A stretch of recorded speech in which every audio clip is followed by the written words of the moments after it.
For centuries, we've been told that medieval Europe was a story of kings and queens from noble houses like the Bourbons, the Tudors, and the Habsburgs. But there is a secret history, a forgotten chapter that challenges everything we've been taught. It begins with a prince whose lineage was said to trace back to Africa, a man who became a legend so powerful his image was used to defy the very authority of the Roman Pope. This is not fiction. This is the story of Saint Maurice, the revered Black Saint of Europe, and the powerful family he inspired, the House of Savoy. His image was not a footnote, but the very foundation of their power, a strategic choice that set them on a collision course with the most powerful institution on earth, the Church. This tale isn't just about faith, it's about power, identity, and the surprising way a hero from ancient Africa became the ultimate symbol of a European dynasty. But who was this Black Prince? And why was his story, once central to European power, slowly erased from the history books? To find the answer, we have to start at the beginning, over 1700 years ago, with a Roman legion that has been all but forgotten. To understand the power of Saint Maurice, we have to travel back to the late 3rd century. The Roman Empire is at the height of its power. Its legions are not just armies, they are the engines of the empire, a symbol of its unshakable might. One legion, however, was about to become a symbol of something else entirely, a spiritual power that would outlast the empire itself. This was the Theban Legion, a fighting force unlike any other. They were comprised entirely of soldiers from Upper Egypt, a region of Africa with a rich Christian history. Their commander, a man named Maurice, was known not just for his military prowess, but for his unwavering faith. They were a powerful, loyal unit, but their loyalty was about to be tested in the ultimate way. Their emperor, Maximian, was on a campaign to stamp out Christianity. He ordered the Theban Legion to participate in a pagan sacrifice and to execute local Christians who refused to comply. But Maurice and his men held firm. They were soldiers of the empire, but they were also soldiers of Christ. They refused to raise a hand against their fellow believers. It was an act of defiance for their unwavering conviction. The entire legion, all 6,600 of them, was martyred. They were executed, one by one, in the Roman town of Agaunum, in what is now Switzerland. Their sacrifice made Maurice not just a soldier, but one of the most revered martyrs in Christianity. His story, his faith, and his identity as a Black man from Africa would be a symbol of defiant power for centuries to come. The story of Maurice and his legendary sacrifice would echo through centuries, but it found its most profound meaning in the hands of a family hungry for power. 1,000 years after the Theban Legion's martyrdom, in the rugged, mountainous terrain of the Alps, a family of warlords known as the House of Savoy began to rise. They were a small force, surrounded by more powerful rivals. They needed an identity, a symbol, something to distinguish them and legitimize their ambition. In a stroke of political genius, the House of Savoy chose a patron saint unlike any other in Europe, Saint Maurice. They didn't choose a local saint or a traditional figure from Roman history. They chose a Christian martyr from Africa, a leader who had defied the might of an emperor. This wasn't just a religious act, it was a political statement. The Savoys put Maurice's image on their battle banners and made him the central figure of their new, elite military order, the Order of Saint Maurice. By associating with this revered figure, they were essentially saying, "We are not like the other dynasties. We draw our power from a higher, more defiant source." This decision was a strategic masterstroke, because it created a narrative of authority that was separate from the Holy Roman Emperor and, most importantly, separate from the Pope in Rome. The Savoy's patron was a saint who had defied earthly power for his faith. This gave them a kind of moral license to act on their own terms. When they knelt before the image of Saint Maurice, they were not just praying, they were reinforcing a message to all of Europe. We are a new kind of power, built on a foundation that predates and defies the traditional order. It was this powerful symbolic subversion that would eventually lead to a direct confrontation with the very heart of the Church. The House of Savoy was building more than just an empire of land. They were building an empire of ideas.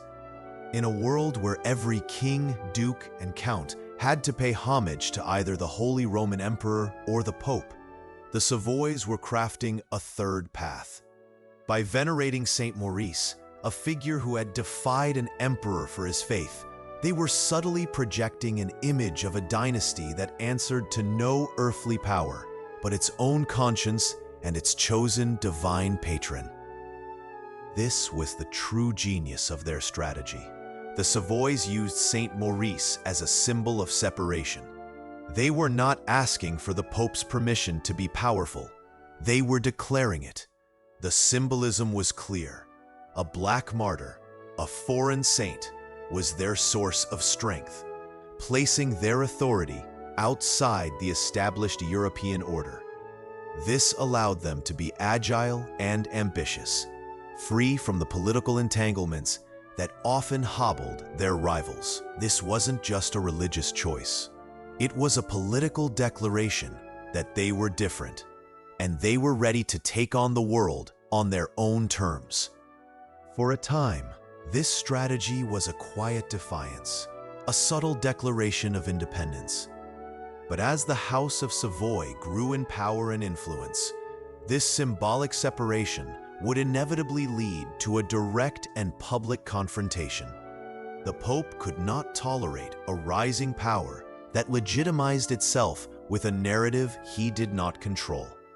The stage was set for a dramatic clash between the religious authority of Rome and the rising temporal power of the Black Prince of Rome's chosen dynasty. The House of Savoy's story didn't end with their defiance of the Pope. It ended with triumph.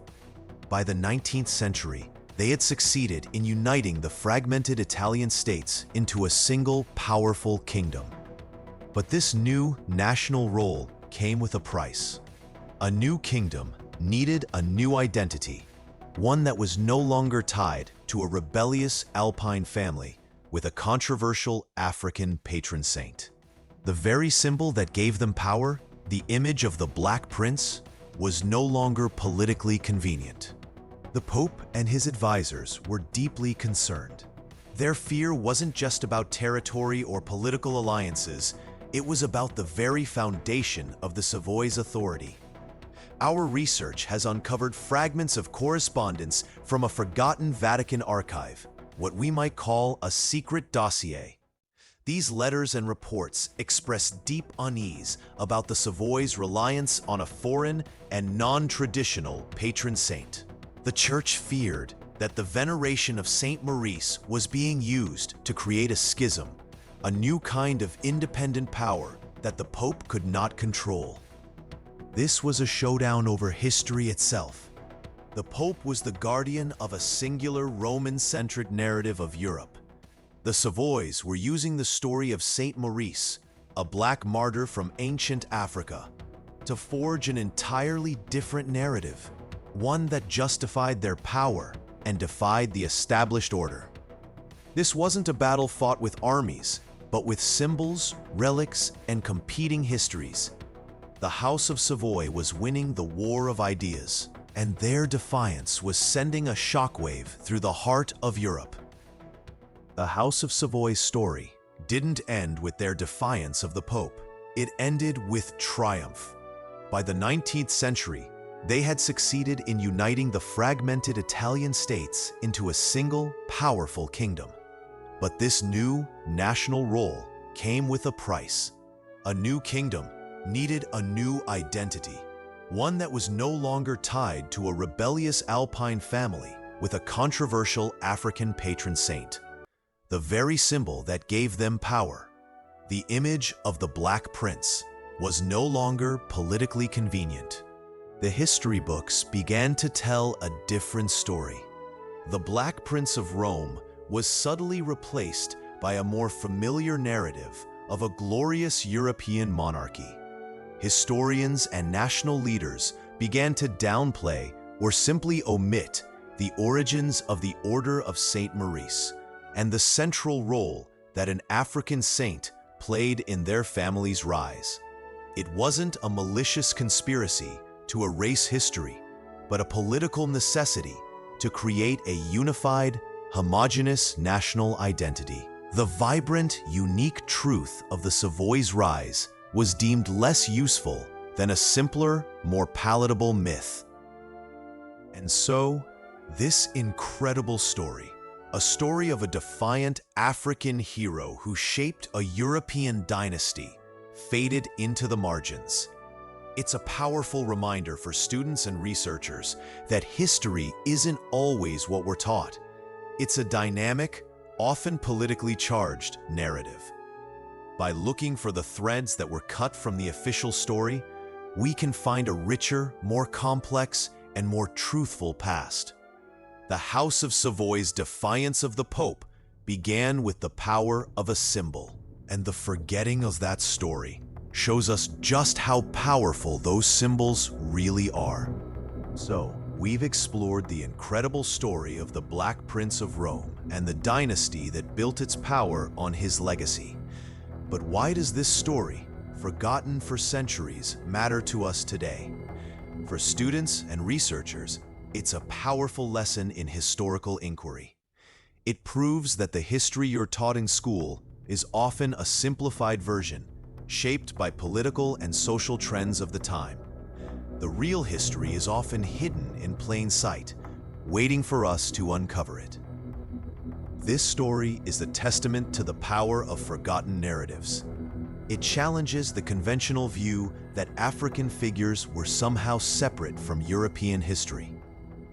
It shows that an African saint was at the very heart of one of Europe's most powerful families. By seeking out these untold stories, we don't just learn a new fact, we gain a new perspective on history itself. We prove that a history that seems bound by one perspective is, in fact, unbound. And that's exactly what we're all about here at Historia Unbound. So there you have it, the true, untold story of the Black Prince of Rome. A story of faith, power, and the historical forces that determine what gets remembered and what gets forgotten. We've shown how a legendary African saint became the central symbol for a European dynasty, and how that very symbol gave them the. We've provided all of our sources in the description below for those who want to dive deeper. Now, we want to hear from you. What are your thoughts on this forgotten history? And what other historical mysteries do you think have been overlooked? Let us know in the comments. We're building a community of curious minds who believe that history should be unbound. If you want to join us on our journey to uncover more untold stories, make sure to hit that subscribe button and click the bell. And if you enjoyed this video, give it a thumbs up. Your support helps us bring more hidden histories to light. We'll see you in the next one.